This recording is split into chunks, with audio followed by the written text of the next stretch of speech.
Hello everyone, welcome to you.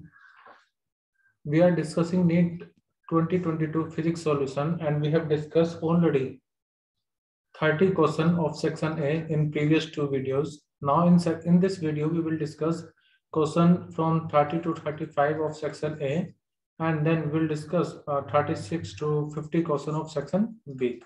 So let us start now.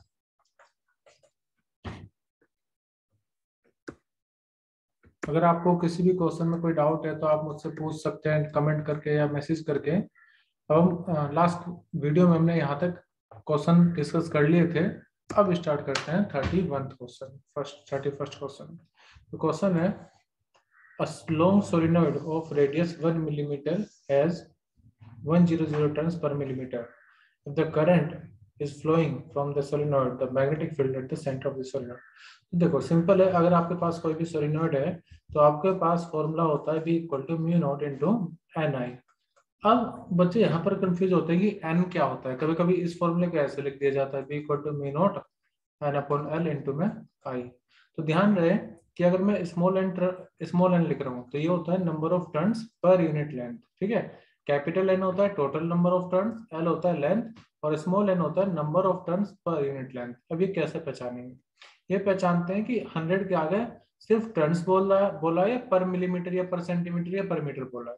जैसे इस question में आप देख पा रहे होंगे 100 टर्न्स पर मिलीमीटर बोला है, यानी कि स्मॉल एन है ना कि कैपिटल एन। तो इसमें कंफ्यूज बहुत होते हैं बच्चे, इसका विशेषकर ध्यान रखें। तो एन इक्वल टू हो गया यहाँ पर 100 टर्न्स पर मिलीमीटर, लेकिन क्योंकि बाकी सब एसआई यूनिट में है, ऑप्शन भी सारे एसआई यूनिट में, तो स्मॉल एन को मैं कन्वर्ट करूंगा एसआई यूनिट में। तो टर्न्स पर मिलीमीटर है।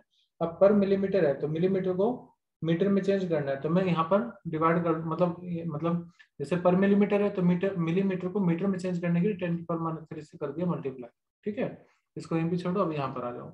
म्यू नॉट की वैल्यू कितनी होती है? 4 पाई इंटू 10⁻⁷ ठीक है, इंटू नंबर ऑफ टर्न्स कितना होता है 100/10⁻³ मतलब सॉरी ये n है 100/10⁻³ जैसे मैंने आपको यहाँ पर बताया था, इंटू करंट कितना है 1 एम्पियर है। ठीक है, मैं आपको एक बात बता दूं, अगर आप किसी भी कॉम्पिटिटिव एग्जाम्स की तैयारी कर रहे हैं तो 4 पाई की वैल्यू ध्यान रखो 12.56। ये बहुत जगह यूज होती है, जैसे 4 पाई r², 4.3 पाई r³। तो 4 पाई की वैल्यू याद रखो 12.56। ठीक है ना। अब देखो तो 4 पाई की वैल्यू कितनी आएगी 12.56। अब पावर मैनेज करते हैं, तो ये जब पावर ऊपर जाएगी तो ये प्लस हो जाएगा। ठीक है, 10⁻⁷ तो है ही है, ये 10⁻³ और 2 5 हो गई। तो ये इसको हम लिख सकते हैं 12.56 मल्टीप्लाई में 10 की पावर कितनी बचेगी -2। ठीक है, तो ऐसा कोई ऑप्शन है हमारे पास? यस, हमारे पास ऑप्शन 4 ऐसा ही है, 12.56 इंटू 10⁻⁻² टेस्ला। ठीक है, 12.56 10⁻⁴ भी दिया हुआ था, लेकिन अगर आप कन्वर्ट ना करते तो हो सकता था आपका वो गलत आंसर आ जाता। कन्वर्जन जरूर करना है, ध्यान देना है कि नंबर ऑफ टर्न्स दिया है या number of turns per unit length दिया है, एन दिया है या स्मॉल एन दिया है कैपिटल एन दिया है, उसका विशेष कर ध्यान रखें। तो आई होप ये क्वेश्चन आपको सही से समझ में आया होगा। टेस्ला में ही आएगा आंसर। आगे चलते हैं नेक्स्ट क्वेश्चन पर। बहुत सिंपल क्वेश्चन है, plane angle and solid angle है। तो देखो मैं आपको बता दूं प्लेन एंगल के बारे में। पहले प्लेन एंगल मतलब 2 डायमेंशन में होता है। जैसे मान लो ये एक लाइन है, आप थोड़ा यहाँ पर आ गए तो आपने कितना एंगल कवर किया 2 डायमेंशन में, उसी को हम प्लेन एंगल बोलते हैं। ठीक है, और इस प्लेन एंगल की जो एसआई यूनिट होती है, ठीक है, एसआई यूनिट, इसको हम बोलते हैं बेटा रेडियन। और देखो ये एंगल है रेडियन, ठीक है, और ये एंगल है। तो जो एंगल होता है प्लेन एंगल, उसकी कोई भी डायमेंशन फॉर्मूला नहीं होगा, तो m0 l0 t0। अब बात करते हैं स्ट्रेडियन की, सॉरी सॉलिड एंगल की। तो सॉलिड एंगल को एक्चुअली यूज किया जाता है 3D फिगर में, 3D डायग्राम में। तो देखो क्या होगा सॉलिड एंगल के बारे में। जैसे सपोज कीजिए आपके पास कोई कोन है या 3D डायमेंशनल फिगर है।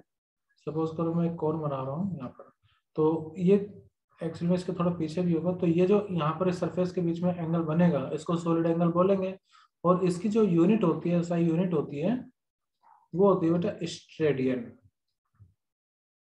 मतलब रेडियन के आगे ST लगा दो बस। ठीक है, और इसका जो डायमेंशन फॉर्मूला होगा, डायमेंशन फॉर्मूला, ठीक है, वो कुछ नहीं होता, m0 l0 t0 ही रहेगा वो भी।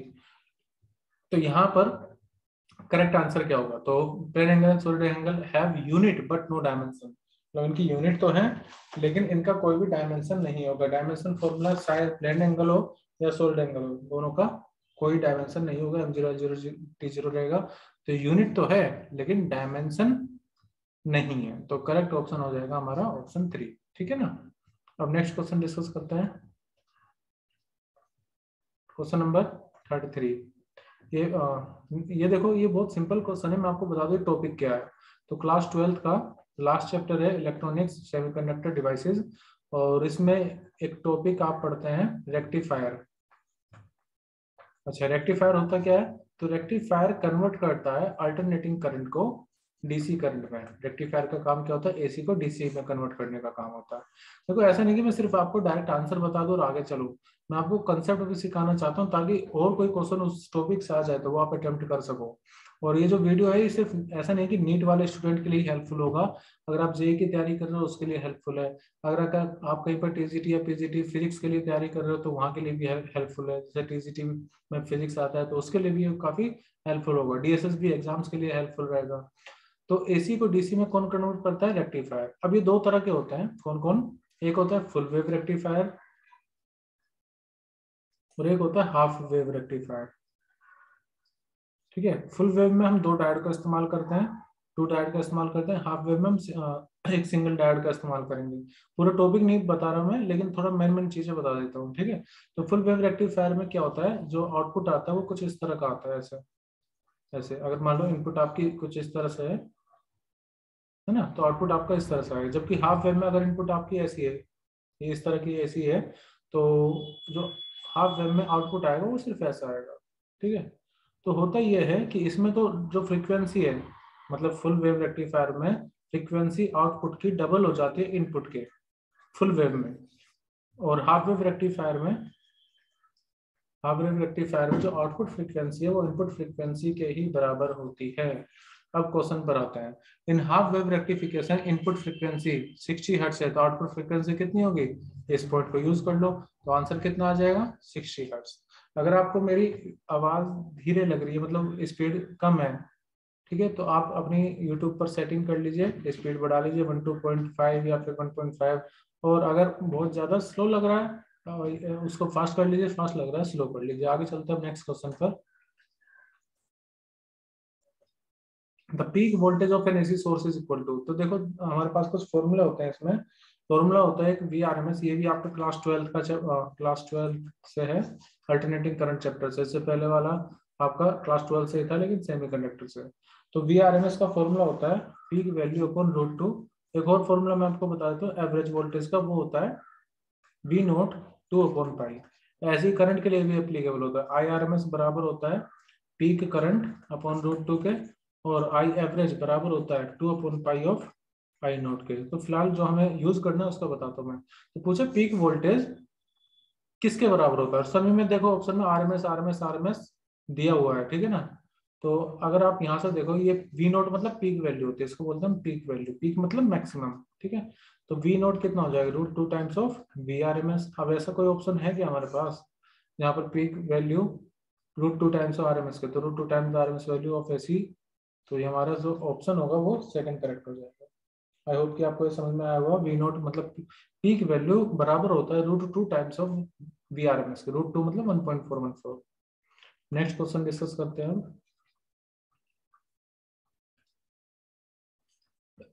In the initial tension on the stretch string, मान लीजिए आपके पास एक स्ट्रेच स्ट्रिंग है कुछ इस तरह से है, ठीक है, इसको खींचा हुआ है।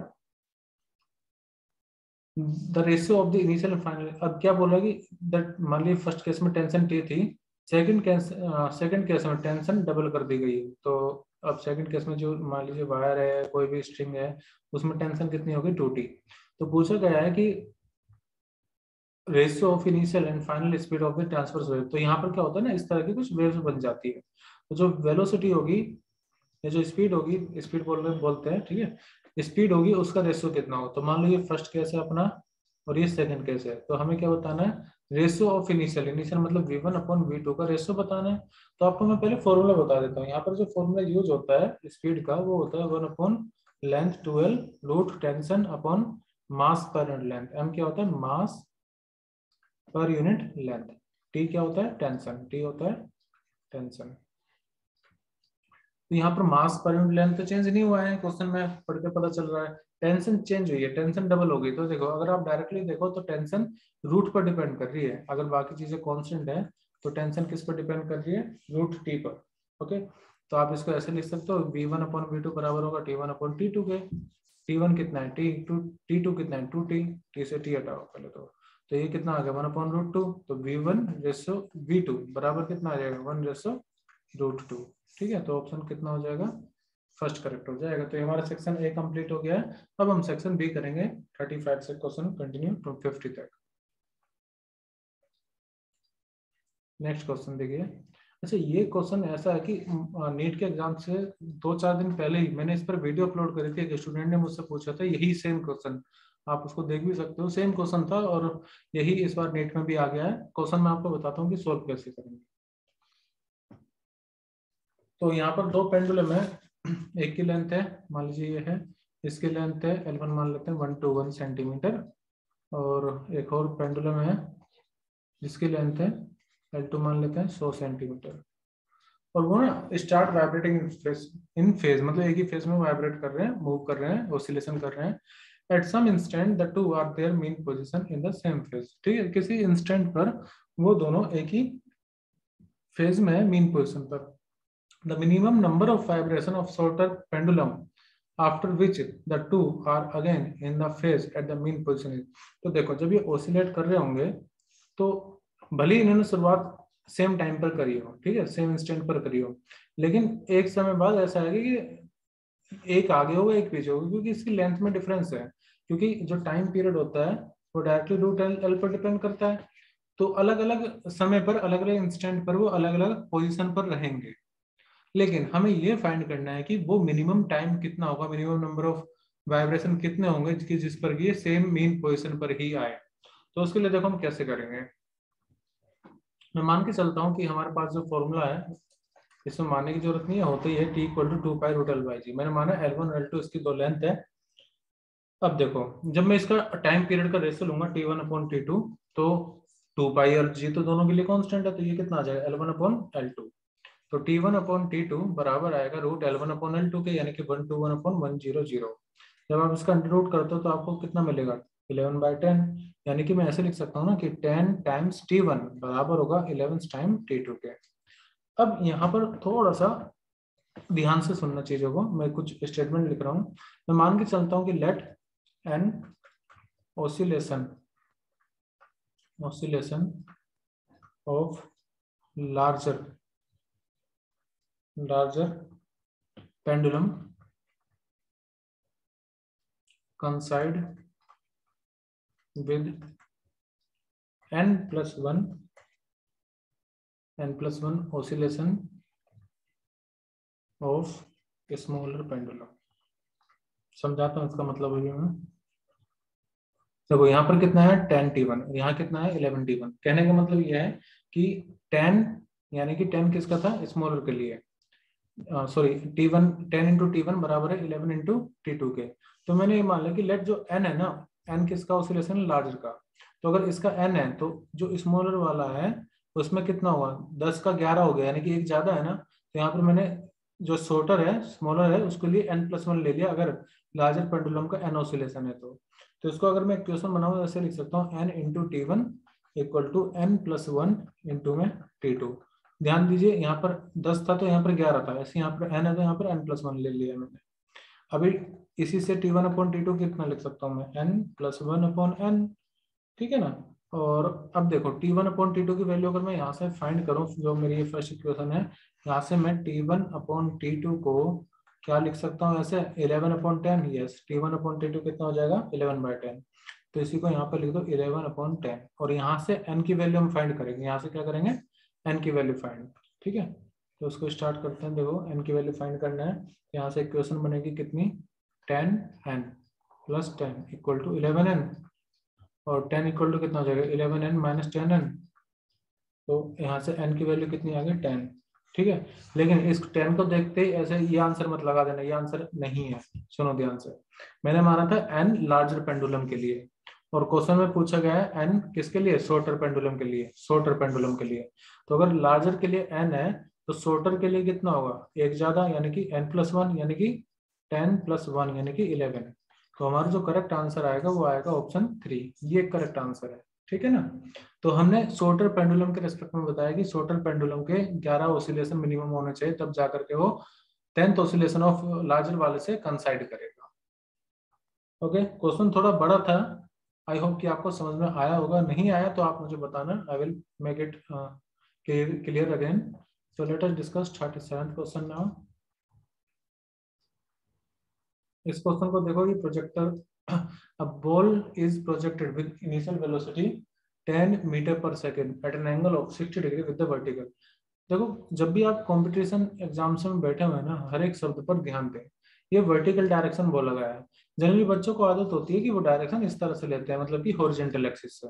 लेकिन यहाँ पर चीजें डिफरेंट है। क्या है, वर्टिकल डायरेक्शन से हम एंगल लेंगे। तो बोला है कि एक बॉल को हम प्रोजेक्ट कर रहे हैं, ठीक है, उसकी इनिशियल स्पीड कितनी है, 10 मीटर पर सेकेंड, लेकिन एंगल जो बन रहा है वो कहाँ से बन रहा है, वर्टिकल डायरेक्शन से, यानी कि 60 डिग्री से। ओके, अब आगे पूछा गया कि उसकी जो स्पीड होगी हाईएस्ट पॉइंट पर वो कितनी होगी। तो जब ये ऐसे जाएगा इस तरह से, इसमें प्रोजेक्टाइल मोशन होगा। अब बच्चों को एक और चीज है 9th क्लास से सिखा दी जाती है कि भाई हाईएस्ट पॉइंट पर स्पीड 0 होगी, और वो देखते हैं आंसर 0 लगा देंगे, जो कि इस क्वेश्चन में गलत है। उसका रीजन बताता हूँ क्यों होता है। मतलब बच्चों को ना ये कह देते हैं भाई हाईएस्ट पॉइंट पर वेलोसिटी 0 होगी, जो सही भी बात है, लेकिन बेटा वो होती है स्ट्रेट लाइन मोशन में, जब सीधा आप ऑब्जेक्ट को फेंक रहे हो। ये हमने प्रोजेक्टाइल मोशन करवाया है। प्रोजेक्टाइल मोशन में हाईएस्ट पॉइंट पर स्पीड 0 नहीं होगी। इसका रीजन ये है कि यहाँ पर दो तरह की स्पीड होती है। एक तो हो जाएगी आपकी एक्स डायरेक्शन में, जिसको हम, मैं इस एंगल के अकॉर्डिंग अगर लिखूं, वो हो जाएगा v sin 60 डिग्री। और एक वर्टिकल डायरेक्शन में होगी, वो होगी v cos 60 डिग्री। अब बहुत बच्चों को ये भी आदत होती है कि भाई v इधर लिया तो इधर वाला v cos थीटा हो जाएगा, और वो हो जाएगा v sin थीटा। मतलब यही आदत ज्यादातर ऐसे टीचर करवाते भी हैं, उनकी गलती भी नहीं है। लेकिन ध्यान रखो कि ये जो थीटा हमने लिया है ना, cos थीटा हम कब लेते हैं, जब यहाँ से एंगल है। अब एंगल यहाँ से थीटा दिया है तो हम यहाँ पर cos ले लिया है। ठीक है ना। तो ये ऐसा नहीं कि हमेशा यहीं से v cos थीटा चलेगा, मैंने तो v sin थीटा ले लिया। क्यों? क्योंकि एंगल हम वर्टिकल डायरेक्शन से ले रहे हैं। आई होप कि ये चीज आपको समझ में आई होगी। अब जैसे जैसे प्रोजेक्टाइल मोशन होता है कि हाईएस्ट पॉइंट पर आकर के जो वर्टिकल वेलोसिटी होती है, यानी कि अगर मैं कहूँ तो वी वाई वाली, वी वर्टिकल, वो 0 हो जाती है। वी एक्स तो through out the motion constant रहती है। इस चीज का ध्यान रखना कि जब भी प्रोजेक्टाइल मोशन हो रहा है, हाईएस्ट पॉइंट पर जो वर्टिकल वेलोसिटी है वो 0 होगी, हॉरिजॉन्टल वेलोसिटी 0 नहीं होगी। अब हॉरिजॉन्टल वेलोसिटी हमें फाइंड करनी पड़ेगी यहाँ पर हाईएस्ट पॉइंट पर, वही तो चाहिए, क्योंकि वर्टिकल वेलोसिटी तो 0 हो गई। वो कितनी होगी, v sin 60 डिग्री, यानी कि v की वैल्यू कितनी है 10, sin 60 की वैल्यू कितनी होती है √3/2। इसको हटाओ यहाँ से, तो ये कितना बचा, 5√3। क्या ऐसा कोई ऑप्शन है? यस, ऑप्शन 4 ऐसा ही है। तो ध्यान दीजिएगा, इसमें अगर आप ऐसे लेते वी cos थीटा, यहाँ थीटा ये नहीं देखते कि वर्टिकल से ओरिजेंटल से, तब आप 5 आंसर लगा करके आ जाते, जो बहुत बच्चे ने गलती की भी होगी। या ठीक है, एक ये गलती का चांस है, दूसरा गलती का चांस है कोई हाईएस्ट पॉइंट पर वेलोसिटी 0 होती है, लगा दिया 0, वो भी नहीं करना है। ध्यान देना है कि प्रोजेक्टाइल मोशन है, और ये ध्यान देना है कि जो एंगल है वो वर्टिकल डायरेक्शन से है। नेक्स्ट क्वेश्चन पे चलते हैं। ओके, ये क्वेश्चन प्रीवियस ईयर में अगर मैं कहूँ तो एक पीजीटी का एग्जाम होता है यूपी में, उत्तर प्रदेश में, पीजीटी टीचर के लिए। तो ये क्वेश्चन उसमें भी पूछा गया था, और भी काफी कॉम्पिटेटिव एग्जाम्स में ये क्वेश्चन पूछा जाता है। क्वेश्चन है कि व्हीटस्टोन ब्रिज है is used to determine the value of unknown resistance x by adjusting the variable resistance y as shown in figure. For the most precise measurement of x, the resistance of p and q कितना होना चाहिए। तो देखो, मैं आपको बात बताऊं Wheatstone bridge की। तो व्हीटस्टोन ब्रिज का इस्तेमाल किया जाता है अननोन रेजिस्टेंस को फाइंड करने के लिए। ठीक है, जब ये बैलेंस कंडीशन हो। बैलेंस कंडीशन में P अपॉन Q की वैल्यू X अपॉन Y के बराबर हो जाती है। ठीक है, लेकिन इसमें पूछा गया कि प्रिसाइजली अगर मेजरमेंट करना है तो क्या होती है। तो देखो, आप इसको प्रिसाइज मेजरमेंट बोलो, या फिर इसको आप ये बोलो सेंसिटिव कब होता है।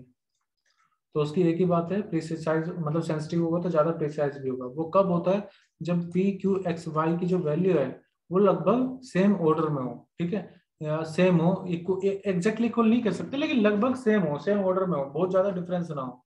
ठीक है ना। तो शुड बी, मतलब इसमें जो करेक्ट आंसर हो जाएगा वो हमारा हो जाएगा option 1, should be approximately equal and x small, ठीक है। और काफी बार यही ऑप्शन ऐसे भी आता है, of the same order, of the same order, या ये भी करेक्ट आंसर हो सकता था, P equal to q equal to x equal to y, ये अप्रोक्सीमेटली। ओके, तो यहाँ पर जो करेक्ट आंसर होगा वो होगा option 1, should be approximately equal and small. Next question अब चलते हैं, क्वेश्चन नंबर 39। ये भी बहुत सिंपल क्वेश्चन है, जल्दी हो जाएगा। 39, इसमें देखो आपको बोला है 2 पॉइंट चार्ज है, प्लस क्यू और माइनस क्यू, और एक दूसरे से एल की दूरी पर है। पूछा गया है कि मैग्नीट्यूड ऑफ इलेक्ट्रिक फील्ड कितना होगा, मतलब कैसे वेरीज करेगा, और सब में ऑप्शन दे रखे हैं आर। तो आपको अगर मैं फॉर्मूला बताऊं, ये क्या हो गया, डाइपोल बन गया ना, और इसके किसी एक पॉइंट पर हमें फील्ड निकालनी हो, तो वो फॉर्मूला होता है 2 1/4 2 kp अपॉन आर की क्यूब। इसको शॉर्ट में ऐसे लिख देते हैं, kp अपॉन आर की क्यूब, 2 kp, ठीक है। ये एक्सेल पॉइंट पर होता है, और हमें एक्सेल पॉइंट पर ही पूछा है, तो इलेक्ट्रिक फील्ड इनवर्सली डिपेंड करती है आर की क्यूब पर। तो है क्या कोई ऑप्शन ऐसा? Yes, option 4। तो ऑप्शन 4 यहाँ पर करेक्ट हो जाएगा, 1/r की क्यूब। अब चलते हैं क्वेश्चन नंबर 40 पर। स्टेटमेंट टाइप क्वेश्चन है, given below are the two statement, one is labelled as assertion और दूसरी है रीजन। तो हमारे पास असर्शन है कि the stretching of spring is determined by the shear modulus of material of the spring. जो stretching होती है, क्या वो शियर मॉडुलस पर डिपेंड करती है? और रीजन है हमारे पास, a coil spring of copper has more tensile strength than a steel spring of the same dimension। ठीक है, बोला जा रहा है कि जो कॉपर की बनी हुई स्प्रिंग होगी, क्या उसकी ज्यादा ताकत होगी, क्या उसमें ज्यादा टेंसाइल स्ट्रेंथ होगी as comparable to steel spring. तो देखो, अगर असर्जन की बात करें तो असर्जन यहाँ पर है ट्रू, ठीक है। जो स्ट्रेचिंग होती है स्प्रिंग की, वो शियर मॉडुलस पर डिपेंड करेगी। ओके, दूसरा है यहाँ पर कि कॉपर और स्प्रिंग, आपने बहुत जगह बाइक वगैरह में देखे होंगे, ट्रेन में देखे होंगे, कार में देखे होंगे, जनरली जो स्प्रिंग लगाया जाता है वो लगाया जाता है स्टील का, ठीक है, कॉपर का नहीं लगाया जाता। क्यों? अब लगाया जा रहा है तो इसका मतलब वो ज्यादा स्ट्रेंथ भी अगर उसकी ज्यादा होगी तभी तो उसका इस्तेमाल किया जा रहा है, ठीक है। तो यहाँ पर स्टील ज्यादा बेटर होता है, स्टील की ज्यादा टेंसाइल स्ट्रेंथ होती है, इसलिए यूज किया जाता है। यहाँ पर तो उल्टा बोला गया कि कॉपर ज्यादा टेंसाइल स्ट्रेंथ वाला होगा, तो ऐसा नहीं है, ठीक है ना। तो यहाँ पर जो आपका रीजन है आर, वो है फॉल्स, और जो असर्जन है वो है ट्रू। तो A is true, R is false, A is true, R is false. तो ऑप्शन हमारा हो जाएगा करेक्ट सेकंड, ठीक है ना, A is true, R is false. Next question discuss करते हैं। A nucleus of mass number 189 is split into two nuclei having the mass number 125 and 64. The radius of the nucleus, the radius of the two nuclei is, देखो ये आपका class 12 से है, atom and nuclear chapter से, specially nuclear chapter का ही बोलूंगा मैं। अब आपने एक फॉर्मूला पढ़ा होगा, R equal to r naught a की पावर 1/3। ये फॉर्मूला है किसका, बताता हूँ। देखो, जैसे न्यूक्लियस होता है ना, तो हर न्यूक्लियस का जो रेडियस होगा वो उसके एटॉमिक नंबर पर डिपेंड करेगा। जेड एक्स जो होता है ना, एटॉमिक मास नंबर पर डिपेंड करेगा, ए पर डिपेंड करेगा, इस पावर ऑफ 1/3। एक्चुअली कैसे आता है, देखो, वॉल्यूम डायरेक्टली डिपेंड करेगी रेडियस पर, सॉरी, वॉल्यूम जो होगी डायरेक्टली डिपेंड करेगी एटॉमिक मास नंबर पर, यानी कि ए पर। अब आपने पढ़ा होगा वॉल्यूम 4/3 पाई आर की क्यूब होता है, तो ए पर डिपेंड करेगा, तो आर कैसे डिपेंड करेगा, ए की पावर 1/3 से। उसी से ये क्वेश्चन बना है, r equal to r naught a की पावर 1/3, है ना। अब बोला गया है कि दो एटॉमिक न्यूक्लियाई है, एक का ए है 125, A1 मान लो, और एक का ए है 64, इसका मैंने मान लिया A2। तो R1/R2 कितना होगा? अब यहाँ पे R0 कांस्टेंट होता है, ठीक है ना, तो ये हो जाएगा 125/64 की पावर 1/3, क्योंकि ए पर डिपेंड कर रहे हैं तो A1/A2 हो जाएगा। 125 की क्यूब रूट कितना आएगा? 5, 5 5 25, 25 125। फिर 64 का कितना आएगा? 4 4 16, 16 इंटू 4 64, तो यहाँ पर आएगा 4। तो आंसर जो आ जाएगा वो आएगा R1/R2 बराबर 5/4, ठीक है ना। तो ध्यान रहे कि R जो है रेडियस ऑफ न्यूक्लियस है, ध्यान रहे ये रेडियस ऑफ न्यूक्लियस है, वो डिपेंड करेगा ए की पावर 1/3 पे। बहुत से बच्चे इसमें कंफ्यूज हो जाते हैं कि R तो n² पर भी डिपेंड करता था, ये वाला क्यों नहीं लिया? तो बेटे वो नंबर ऑफ ऑर्बिट होता है, n ऑर्बिटल नंबर होता है, और वो होता है एटम के न्यूक्लियस के लिए रिलेशन। जो आपने पढ़ा होगा ना, R equal to r naught n का स्क्वायर, वो एटम के लिए होता है और ये होता है न्यूक्लियस के लिए। तो दोनों में डिफरेंस है। यहाँ पे न्यूक्लियस का रेशियो पूछा था, न्यूक्लियस के रेडियस का रेशियो पूछा था, इसलिए हमने a की पावर 1/3 का रेशियो लिया है। नेक्स्ट क्वेश्चन डिस्कस करते हैं 42। काफी आसान क्वेश्चन है, ये भी जल्दी से हो जाएगा। देखो कैसे, डायमेंशन फॉर्मूला बस पूछा गया है, तो डायमेंशन फॉर्मूला चैप्टर 1 से डायमेंशन फॉर्मूला के काफी क्वेश्चन आते हैं। तो इसमें ग्रेविटेशनल कांस्टेंट का डायमेंशन फॉर्मूला क्या होगा, वो होता है m-1 l³ t-2। ठीक है, और वैसे मैं आपको चलो निकाल के बता देता हूँ। जैसे F equal to G m1 m2 upon r square होता है, तो g तो होता है ग्रेविटेशनल कांस्टेंट, जो बराबर होगा FR square upon m1 m2 के। F का होता है mlt-2, r डिस्टेंस होता है तो l स्क्वायर हो गया, मास का m स्क्वायर हो गया। तो एक मास से m हटाओ पहले, तो जो यहाँ पर m की पावर 1 बची वो ऊपर जाकर के -1 होगी। ये l की पावर 1 और 2 तो मल्टीप्लाई होकर के 3 t-2, तो हुआ क्या मैच, m-1 l³ t-2 आएगा ये। तो a में सेकंड आएगा, a में सेकंड कहाँ पर है, 3 जगह पर है, तो अभी तो और काम करना पड़ेगा। अब चलो ग्रेविटेशनल पोटेंशियल एनर्जी पर। तो ग्रेविटेशनल पोटेंशियल एनर्जी का फॉर्मूला होता है U equal to -g m1 m2 upon r। ठीक है, -g m1 m2 upon r। तो g का डायमेंशन फॉर्मूला हमें पता है, उसमें m1 m2 की मल्टीप्लाई करो और उसको r से डिवाइड कर दो। एक और भी फॉर्मूला होता है पोटेंशियल एनर्जी का, वो होगा इस तरह से, जैसे W इक्वल टू क्यू भी होता है, ऐसे ही यहाँ पर U बराबर होगा मास इंटू पोटेंशियल के। पोटेंशियल से भी आप निकाल सकते थे, चलो उसका क्योंकि ग्रेविटेशनल पोटेंशियल यहाँ दिया है ना, उसका मैं बाद में इस्तेमाल करूंगा। फिलहाल U equal to -g m1 m2 upon r का इस्तेमाल करते हैं। अच्छा एक और चीज, ग्रेविटेशन पोटेंशियल एनर्जी पूछा है ना, तो एनर्जी तो कोई भी हो तो उसका डायमेंशन फॉर्मूला ऐसे भी आप कह सकते हो ml² t-2 ही होगा। जब आप निकालोगे ना पोटेंशियल एनर्जी का, तो चाहे काइनेटिक एनर्जी हो पोटेंशियल एनर्जी सबका यही तो होता है ml² t-2। तो डायरेक्टली भी आप लगा सकते हो पोटेंशियल एनर्जी का ml² t-2। पोटेंशियल का देखो, पोटेंशियल का मैं लिख सकता हूँ U अपॉन में m। U मतलब पोटेंशियल एनर्जी, यानी कि ml² t-2 को डिवाइड कर दो m से m हटाओ, तो कितना बचा l² t-2। तो ऐसा कुछ है कि l² t-2, यस पोटेंशियल यहाँ पर है। तो c का 1 यहाँ पर भी है।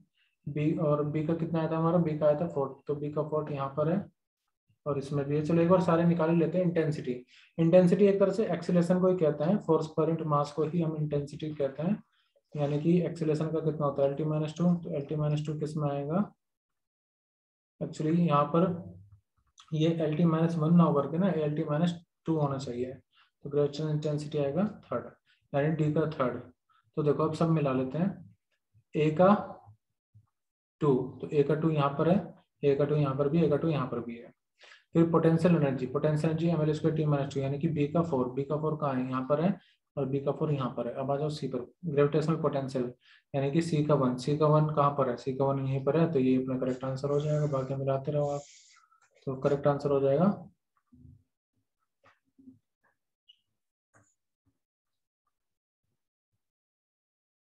फोर्थ आंसर यहाँ पर करेक्ट है। अब चलते हैं नेक्स्ट क्वेश्चन पर। ये भी आपका फर्स्ट चैप्टर से क्वेश्चन है, सिग्निफिकेंट फिगर पर बेस्ड है, केमिस्ट्री में पढ़ाया जाता है, फिजिक्स में भी पढ़ाया जाता है।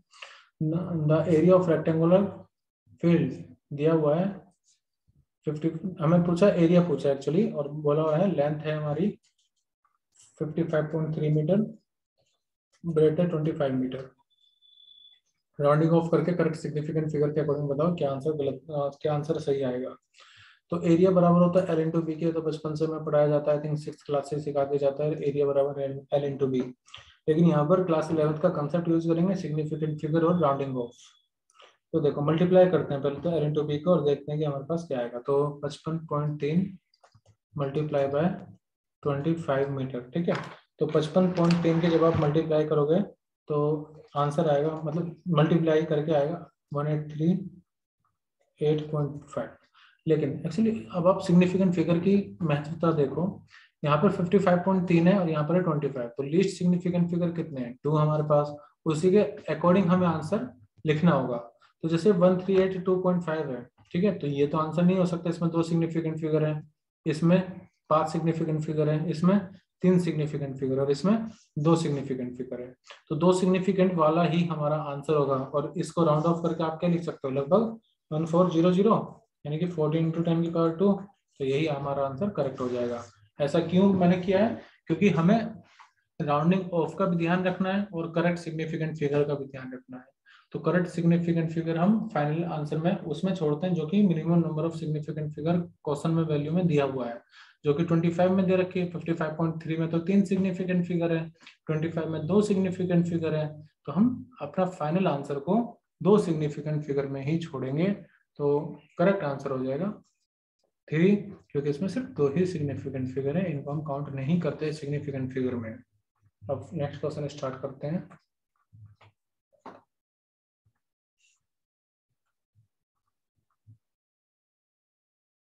क्वेश्चन नंबर 44 आपका क्लास 12 से क्वेश्चन है, इलेक्ट्रोमैग्नेटिक इंडक्शन चैप्टर है। A big circular coil of 1000 turn, तो n इक्वल टू कितना है 1,000, और इसका एवरेज रेडियस हमें दे रखा है 10 metre. About its horizontal diameter, मतलब रोटेट कर रही है, ठीक है। तो हॉरिजॉन्टल डायमीटर का इस तरह से है, ये इसका डायमीटर हो गया, और ये इस तरह से रोटेट कर रही है, मान लीजिए ऐसे घूम रही है। और ओमेगा कितना हो गया 2 रेडियन पर सेकंड। मुझे कैसे पता चला ये रेट ओमेगा है, क्योंकि यूनिट से पहचानना होता है, वो अच्छी बात बोला नहीं है, लेकिन 2 रेडियन पर सेकंड क्या किसकी यूनिट होती है, ओमेगा, यानी कि एंगुलर स्पीड की।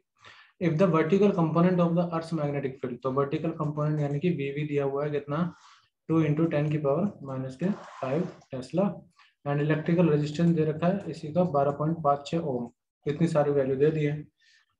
Then the maximum induce current कितना होगा, इसमें वो बताना है। क्या इसमें करंट इंड्यूस होगा, पहले तो ये सोचो। तो 0 तो दे नहीं रखा, तो इंड्यूस तो हो रहा है, तो ये नहीं सोच रहे। अब चलते हैं आगे। तो देखो इसमें आपको ओमेगा दिया हुआ है, नंबर ऑफ टर्न्स, रेडियस दे रखे हैं। अब क्योंकि रोटेट कर रही है, तो आपने एक फॉर्मूला पढ़ा होगा मैग्नेटिक फ्लक्स का। और जो मैग्नेटिक फील्ड है वो कैसी है, वर्टिकल है, यानी कि इस तरह से होंगी वो बी।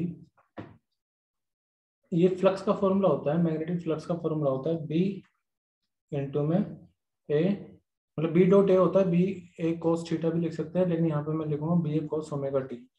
देखो कोस थीटा है जैसे, तो थीटा मतलब क्या, एंगुलर डिस्प्लेसमेंट, जिसको आप लिख सकते हैं एंगुलर वेलोसिटी इनटू टाइम, ठीक है ना। तो बी ए कोस ओमेगा टी मैंने लिख लिया यहाँ पर। लेकिन मुझे निकालना है क्या, करंट। करंट इक्वल टू क्या होता है, करंट बराबर होता है ईएमएफ अपॉन रेजिस्टेंस। यहाँ पर मैं ईएमएफ ले रहा हूँ एक्चुअली, पोटेंशियल डिफरेंस, और ईएमएफ यहाँ पर बराबर है क्लोज सर्किट होगा, ईएमएफ जनरेट होगा मैग्नेटिक फील्ड की वजह से, इसीलिए इसको बोलते हैं इलेक्ट्रोमैग्नेटिक इंडक्शन। मतलब यहाँ पर हम मैग्नेटिक फील्ड की हेल्प से करंट इंड्यूस कर पाते हैं। तो जो ईएमएफ बनेगा वो कितना होगा, वो होता है rate of change of magnetic flux with respect to time. मतलब रेट बोल रहा तो विद रिस्पेक्ट टू टाइम ही होगा, फ्लक्स पर यूनिट टाइम, कितना फ्लक्स में चेंज आया पर यूनिट टाइम में। तो जब आप इसको डिफ्रेंशिएट करोगे तो ये आएगा कितना। वैसे मैं आपको डायरेक्टली फॉर्मूला भी बता सकता हूँ कि मैक्सिमम इंड्यूस ईएमएफ निकालना है, तो ईएमएफ का फॉर्मूला होता है एन बी ए ओमेगा। लेकिन ये आया कैसे ना, वो मैं आपको बताना चाह रहा हूँ। तो इसको डिफ्रेंशिएट कर दो, जब आप डिफ्रेंशिएट करोगे तो बी ए तो ऐसे ही आ जाएगा। कोस ओमेगा टी का डिफ्रेंशिएशन होता है साइन ओमेगा टी, ठीक है ना, और एक माइनस साइन भी आता है, तो यहाँ पर माइनस साइन। और ओमेगा टी का जब आप डिफ्रेंशिएशन करोगे तो कितना आ जाएगा, ओमेगा और आ जाएगा। लेकिन जब n नंबर ऑफ टर्न्स है, मतलब इस पे बहुत सारे नंबर ऑफ टर्न्स हैं, तो जो ईएमएफ नेट ईएमएफ आएगा हम उसको लिख सकते हैं माइनस के n, ठीक है, नंबर ऑफ टर्न्स के मल्टीप्लाई कर दिए n B A omega, n B A omega sine omega T, ठीक है ना। अब देखो ये बोल रहा है मैक्सिमम, तो मैक्सिमम मतलब क्या, साइन ओमेगा टी की मैक्सिमम वैल्यू कब होती है, जब एंगल मतलब ओमेगा टी जब 90 डिग्री हो। तो बस यहाँ पर ओमेगा टी को 90 लेकर के साइन ओमेगा टी की वैल्यू हम पुट करेंगे कितनी 1। जो मैक्सिमम ईएमएफ आएगा वो कितना होगा, मैं यहाँ पर सोल्व कर देता हूँ उसको। ईएमएफ जो मैक्सिमम आएगा वो आएगा माइनस के एन बी ए ओमेगा, क्योंकि sine omega t sine 90 degree की वैल्यू कितनी हो जाएगी, साइन 90 डिग्री की वैल्यू 1 होती है, एन बी ओमेगा। करंट निकालना, तो करंट बराबर होता है ईएमएफ अपॉन, यहाँ पर बताया ना ईएमएफ अपॉन रेजिस्टेंस। देखो ऐसे नहीं कि पहले आप फ्लक्स निकालो या पहले आप ईएमएफ की वैल्यू कैलकुलेट करो फिर उसको रेजिस्टेंस से डिवाइड करो, नो, पहले एक फॉर्मूला बना लो।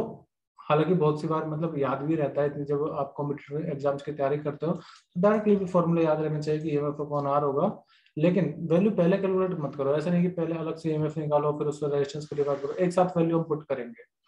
और मैं सिर्फ इसका मैग्नीट्यूड लूंगा अब, तो एन बी ए ओमेगा, और इसको डिवाइड कर देंगे हम रेजिस्टेंस से, क्योंकि ईएमएफ अपॉन रेजिस्टेंस होता है करंट, यही मैक्सिमम करंट भी आएगा, यही मैक्सिमम करंट आएगा।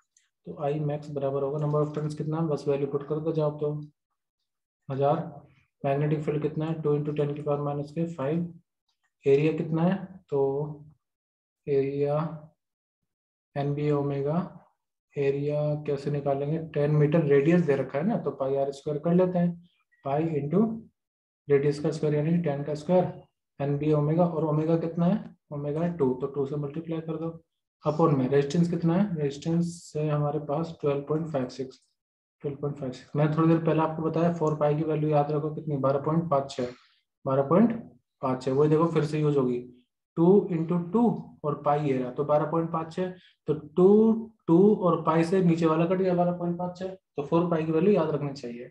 अब बस 10 की पावर में आंसर बचा आपका, मतलब आएगा, तो आई मैक्स जब आप इसको सोल्व करोगे तो ये आएगा 1, तो आंसर कितना आ जाएगा 1 एम्पियर, ठीक है ना। पावर मैनेज करोगे 10 की पावर -5 और इधर 10 की पावर 3 और 2, तो कितना बचेगा 10 की पावर 1।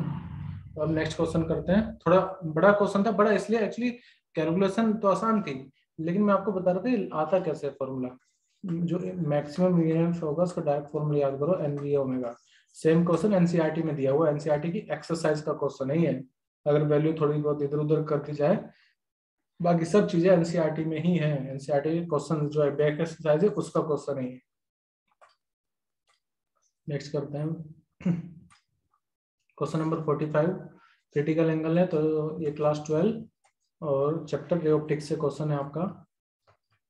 बोला गया है कि आपके पास 2 ट्रांसपेरेंट मीडिया है, ए और बी, ए ले लो, इसको बी ले लो, प्लेन बाउंड्री यहाँ पर, speed of light in those media are, तो मान लो यहाँ पर स्पीड जो है वी है वो है 1.5 10 की पावर 8, यहाँ पर स्पीड क्या है 2 × 10 की पावर 8, स्पीड किस में ज्यादा है, स्पीड है वी में ज्यादा। तो पूछा है कि critical angle for the ray of light, मतलब क्रिटिकल एंगल निकालना है। अब आपको मैं फॉर्मूला बता दूं क्रिटिकल एंगल का, और म्यू का म्यू इक्वल टू होता है 1/sin IC।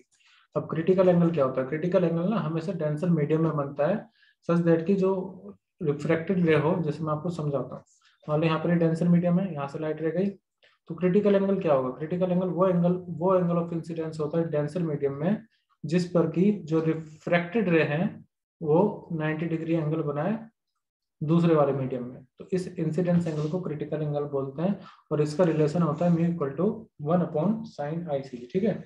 sin IC मतलब IC यहाँ पर क्रिटिकल एंगल है। अब आपको एक फॉर्मूला ये भी पता होगा, जैसे यहाँ पर ए और बी 2 मीडियम है, ठीक है, तो मैं यहाँ पर लिख सकता हूँ 1μ2 बराबर क्या होगा, मतलब इसको 1 ले लो, इसको 2 ले लो, 1μ2 बराबर होगा μ2/μ1, रिफ्रैक्टिव इंडेक्स है, और रिफ्रैक्टिव इंडेक्स इनवर्सली डिपेंड करता है स्पीड ऑफ लाइट पर, तो इसको मैं क्या लिख सकता हूँ v1/v2।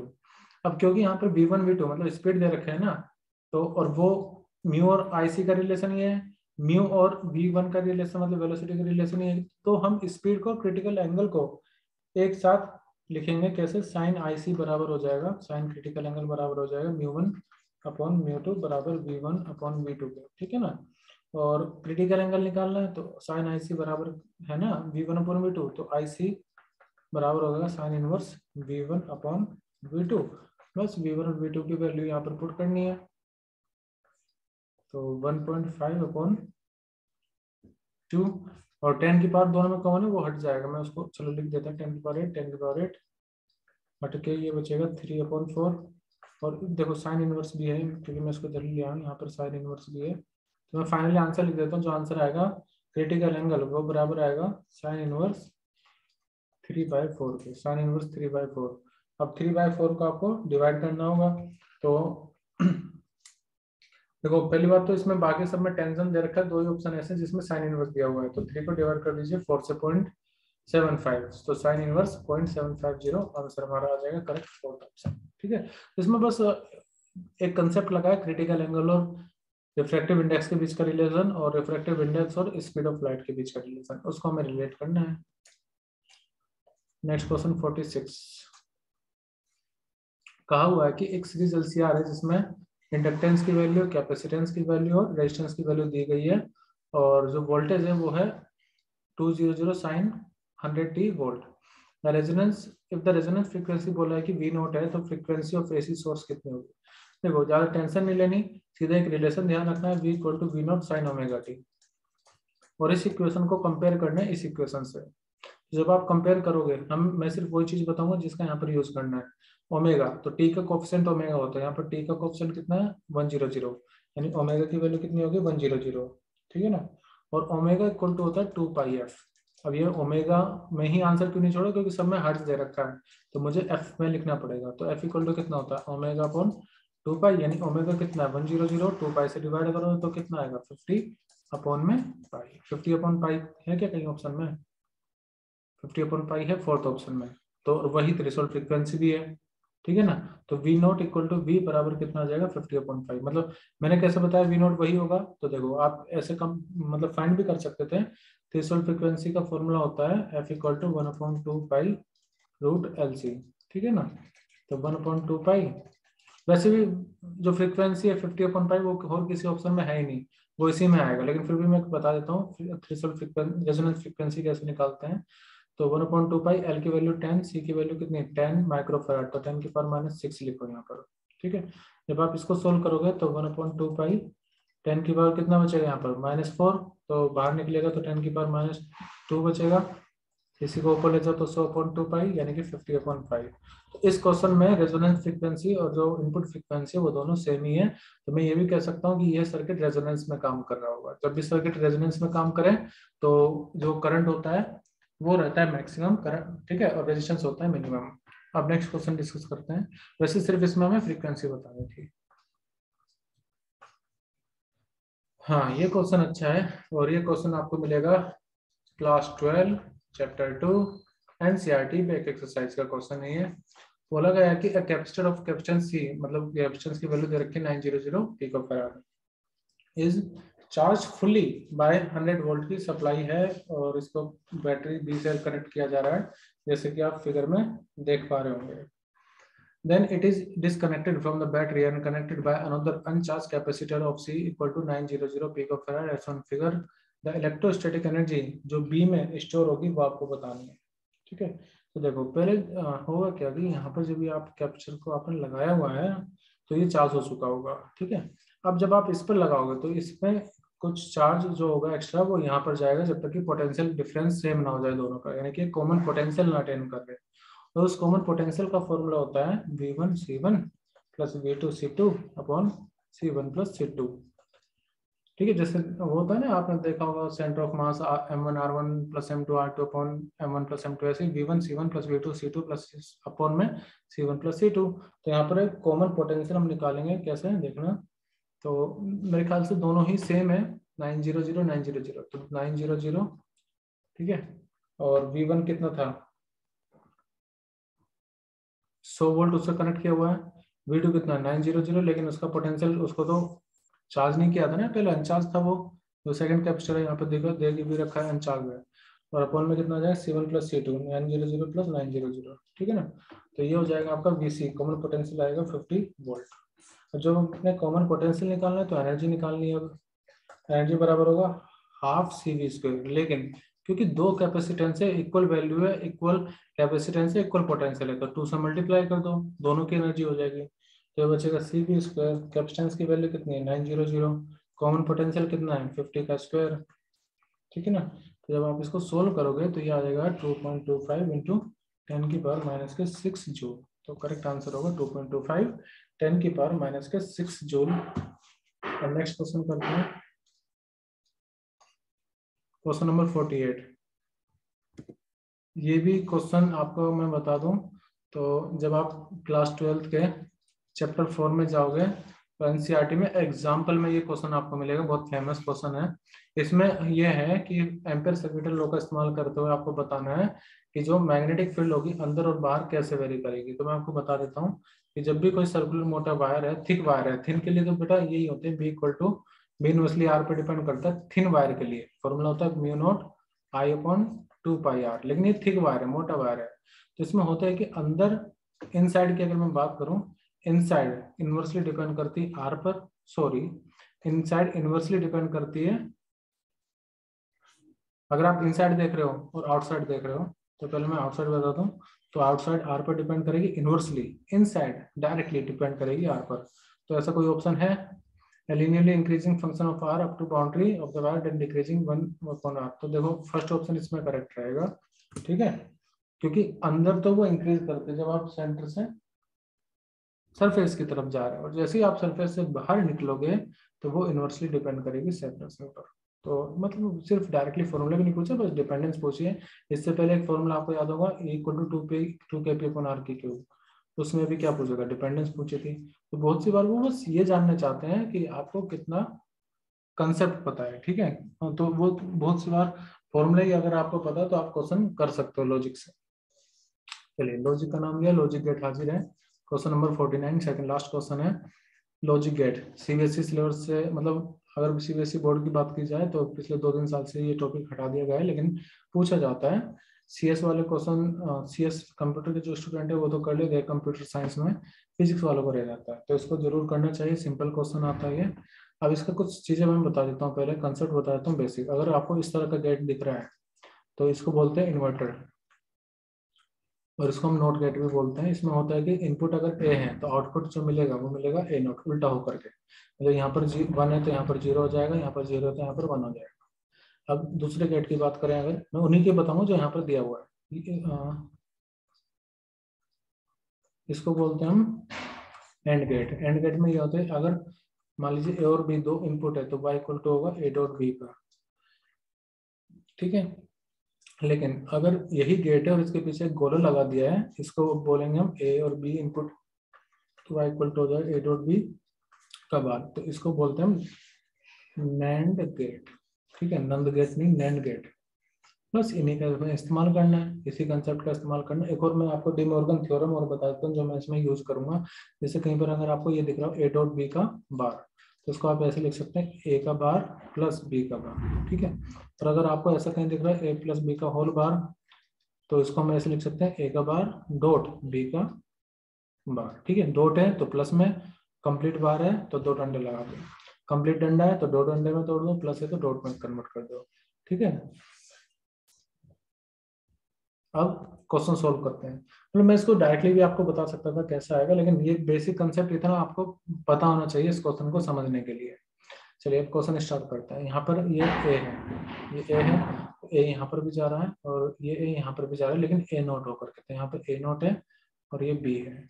तो यहाँ पर जो आएगा वो कितना आएगा, वो आएगा ए का बार डॉट बी का कंप्लीट पे बार। क्यों? क्योंकि एक तो ये क्या है, नेट गेट है, तो नेट गेट मतलब कंप्लीट पे बार होना चाहिए, और दो इनपुट की मल्टीप्लाई, तो ए बार डॉट बी।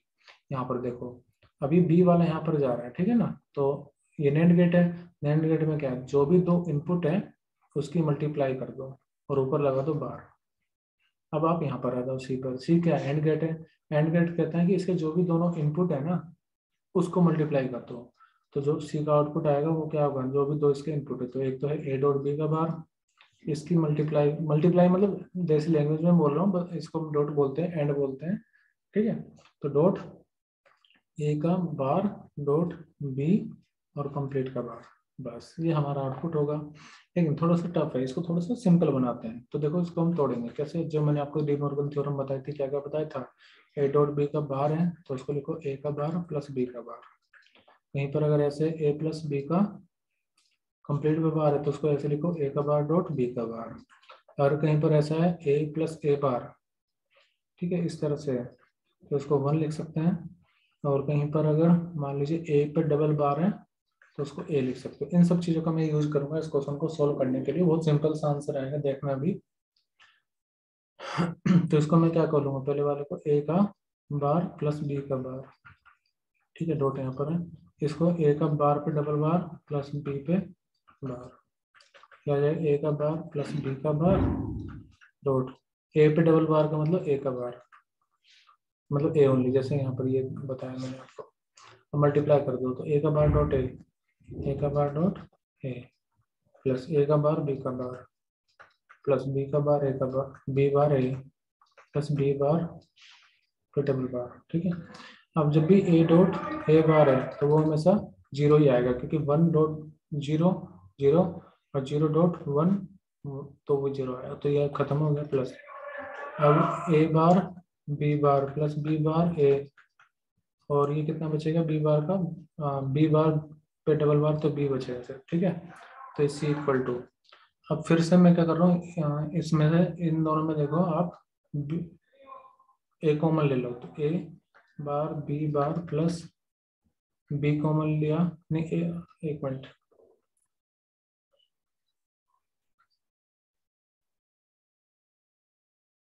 देखो अगर आप इस तरीके से करोगे तो ये तरीका बहुत ज्यादा बड़ा होगा, तो मैं आपको एक शॉर्ट तरीका बताता हूँ, उसमें इतना बड़ा करने की जरूरत नहीं है।